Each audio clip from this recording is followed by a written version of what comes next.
La réalité de l'islam, on vous la cache, on m'interdit de vous la dire, parce que l'islam n'est pas une religion comme le christianisme, ça n'a rien à voir.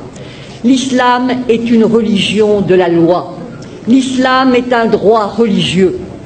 Et donc, ce droit religieux prend l'homme depuis le berceau jusqu'à la tombe et dans tous les aspects de sa vie.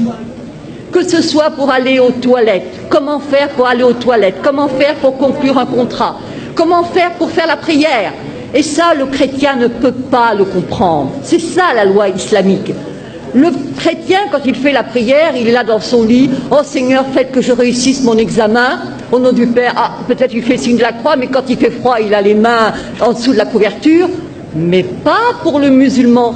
Le musulman doit se lever, le musulman doit se laver, le musulman doit prendre un tapis de prière. Le musulman ne fait pas la prière n'importe comment, n'importe quand, n'importe où.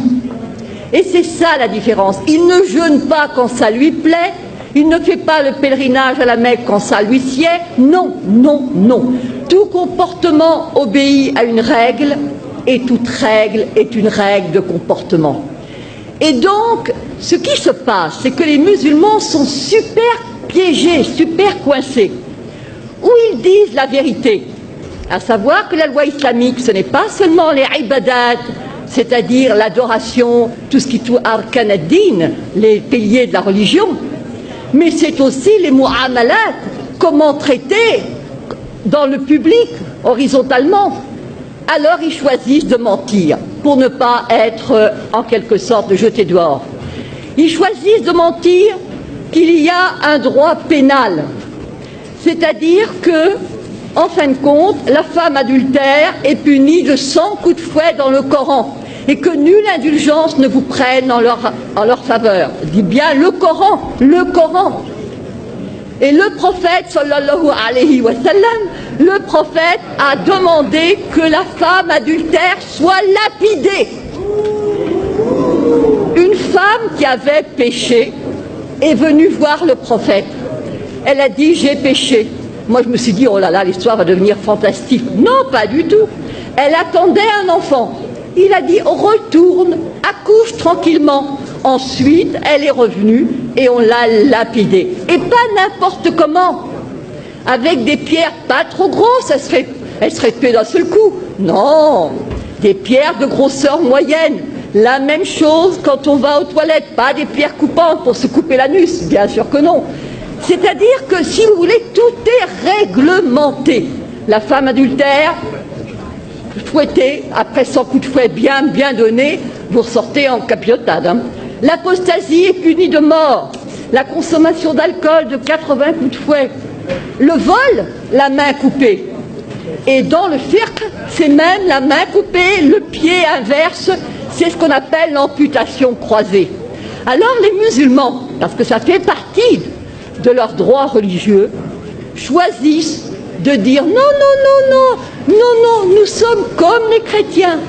C'est pareil, les fils d'Abraham, patati, patata. Alors on les acclame. Je leur dis liberté. Oui, oui, oui, oui, liberté. Je leur pose la question. Est-ce que le musulman peut, est-ce que la musulmane peut épouser un non-musulman? Est-ce que le musulman peut se convertir à une autre religion?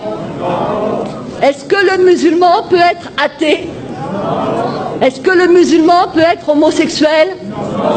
Est-ce que le musulman peut même être célibataire? Car le célibataire est de la pire espèce. Et oui, est-ce que pas de monachisme en islam? Alors je vous dis pas les curés, les moines, enfin les curés on ne sait pas, mais les moines en tout cas, ils passeraient un mauvais quart d'heure. Et la religion catholique, c'est l'horreur, l'abomination. Ils disent trois, c'est considéré comme un trithéisme, donc ils seraient zigouillés. Et quant à la messe, alors là, la messe, boit, le pain transformé en corps du Christ, mais c'est de l'anthropophagie pour eux. Et boire du vin. C'est-à-dire que tout est quelque chose, horreur, horreur, horreur. ce sont des moushrikoun, des associateurs, et c'est najas. Najas, c'est-à-dire impureté, saleté, cochonnerie. Alors, liberté, laissez-moi rire, il n'y en a pas. Mais alors, puisque de toute façon le musulman obéit à des règles, il est encerclé, emprisonné, on ne peut pas faire n'importe quoi, on entre dans les toilettes du pied gauche, on mange de la main droite, on ne mange pas n'importe quoi, on ne mange pas n'importe comment. C'est le rôle des fatwas qui vous dit, s'il vous plaît, comment on fait? Et alors évidemment, on vous répond. Alors évidemment, avec l'Internet, ça devient n'importe qui, n'importe quel con peut répondre, mais non, etc. Ça, c'est un changement. L'égalité. Mais bien sûr que nous avons l'égalité. L'égalité entre qui? Entre les musulmans. Al-Muslim, Akhul Muslim. Le musulman est le frère du musulman, pas le frère du non-musulman. Absolument pas. Absolument pas. Ne prenez pas les juifs et les chrétiens comme alliés. Et enfin, nous avons... Alors là c'est vraiment le must. Vous prenez la sourate 5, Al-Maïda, la table servie. Al-Yahoud. Les juifs disent la main de Dieu est fermée. Mais non, c'est la leur qui est fermée. Et alors je passe, il est dit, écoutez bien ceci. Et certes, nous avons fait croître parmi eux la rébellion et la mécréance. Nous avons, alors, je dirais, et nous avons fait croître l'inimitié et la rébellion. Nous avons jeté parmi eux la haine jusqu'au jour de la résurrection. Yaoum al-Qiyamah. Vous voyez pour l'affaire d'Israël ce que ça signifie. Ensuite, il est dit, ce sont les Juifs qui allument la guerre. Ce sont les Juifs qui allument les guerres. Et c'est Dieu qui l'éteint.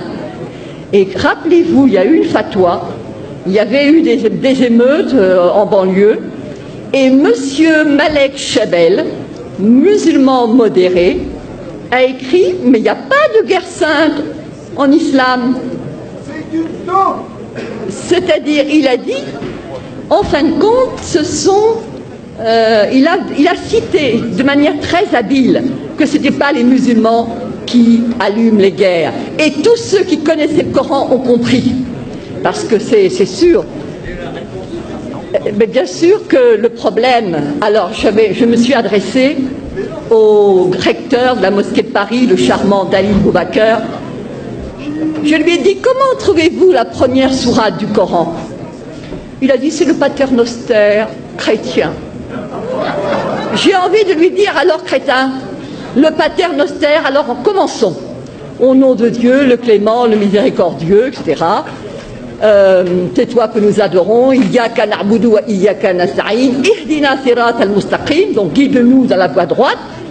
Et alors là commence le suspense. La voie de ceux à qui tu as accordé tes faveurs. Sirat al-ladhin, voilà, an'amta alayhim. Donc c'est la voie de ceux pour lesquels tu as été généreux.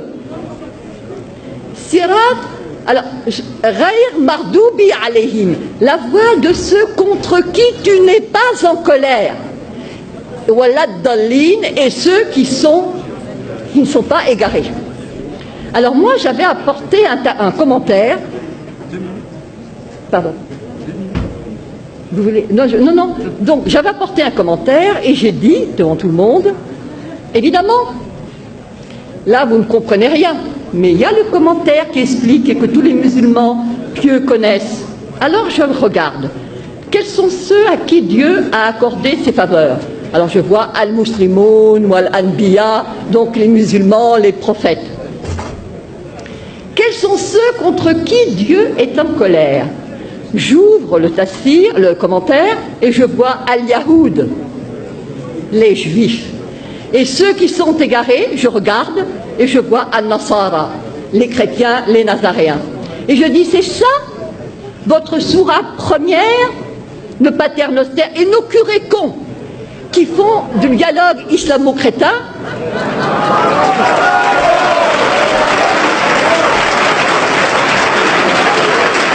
Eh bien, eux, ils croient tout ce qui est dit. On leur dit, ils se focalisent sur la sourate Maryam. Voilà Marie qui a eu un enfant sans être mariée. Effectivement, Walam Akun Bariya, je ne suis pas une prostituée, patati patata, alors ça plaît aux chrétiens. D'autant plus qu'on leur sert, les chrétiens sont comme des moines, ils ne s'enflent pas d'orgueil. Lorsque tu leur parles de la sourate Marie, leurs yeux s'emplissent de larmes. Ils se disent, magnifique. Et contre qui ils sont? Ben, contre les Juifs.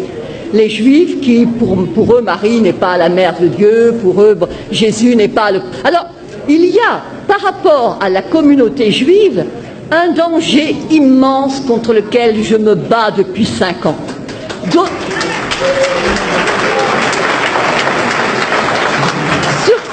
Surtout à cause du problème d'Israël.